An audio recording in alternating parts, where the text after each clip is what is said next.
आज हम एचआरएमएस के द्वारा किसी भी कर्मचारी द्वारा किए गए छुट्टी के आवेदन को आगे फॉरवर्ड करने की प्रक्रिया को देखेंगे। अर्थात अगर कोई कर्मचारी अपने छुट्टी का आवेदन करके अपने रिपोर्टिंग हायरार्की या अपने जस्ट इमीडिएट रिपोर्टिंग को सेंड करते हैं, हो सकता है वो छुट्टी उनके द्वारा अप्रूव कर दी जाए, परंतु अगर वो उस छुट्टी को अप्रूव करने के लिए सैंक्शनिंग अथॉरिटी नहीं है, तो वो उस छुट्टी को आगे प्रेषित करेंगे। तो वो किस प्रकार उस छुट्टी के आवेदन को आगे प्रेषित कर सकते हैं, उस प्रक्रिया को हम आज देखेंगे।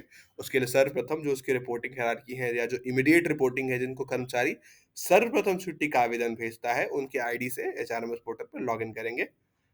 लॉगिन करने के बाद कुछ इस प्रकार उनका लॉगिन पेज खुलेगा। तत्क्षण हम इनबॉक्स पे क्लिक करेंगे और जो भी लीव का रिक्वेस्ट आया है, रेफरेंस नंबर पे क्लिक करके उसको सेलेक्ट करेंगे। तो कुछ इस प्रकार लीव एप्लीकेशन का जो प्रोसेस है उसको फुलफिल करने का पेज खुल जाएगा। यहाँ पे आप देख सकते हैं लीव का एप्लीकेशन रेफरेंस नंबर है, लीव का टाइप जो छुट्टी का आवेदन किया गया उसकी डिटेल्स है, जैसे कैजुअल लीव आवेदन किया गया है इतने से इतने तारीख के लिए, कितने दिनों के लिए, सारी डिटेल्स है। अगर कर्मचारी जो रिपोर्टिंग है चाहे तो कोई एडिशनल इन्फॉर्मेशन भी यहाँ पे अटैच कर सकते हैं।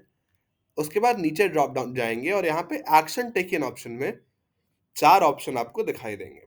ठीक है, अगर कर्मचारी यहीं पे छुट्टी का आवेदन अप्रूव करना चाहते हैं या रिजेक्ट करना चाहते हैं, तो approved and E signed option select कर सकते हैं और यहीं पे छुट्टी सैंक्शन कर सकते हैं।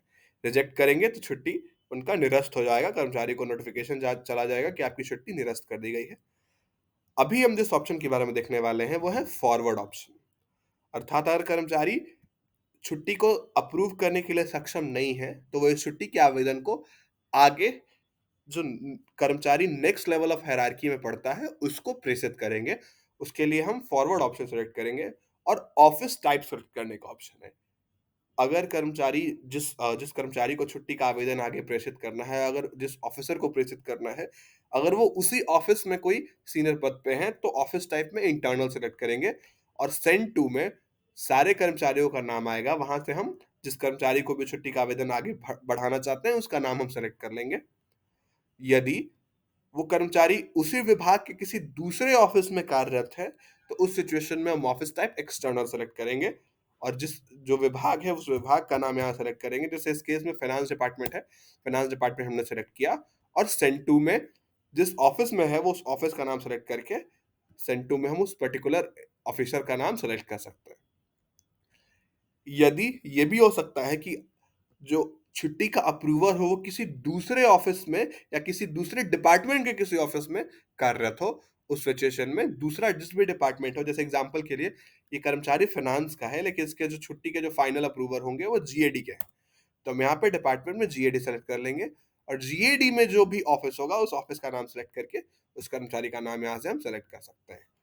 और उसके बाद हम कमेंट में जो भी रीजन डालना चाहें डाल के सबमिट बटन पे क्लिक कर देंगे।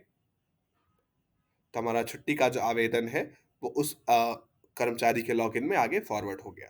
अब वो कर्मचारी चाहे तो छुट्टी का आवेदन अप्रूव करेंगे या फिर अगर वो भी अप्रूव करने में सक्षम नहीं है, तो सेम इसी प्रक्रिया से वो भी आगे इस एप्लीकेशन को फॉरवर्ड कर सकते हैं।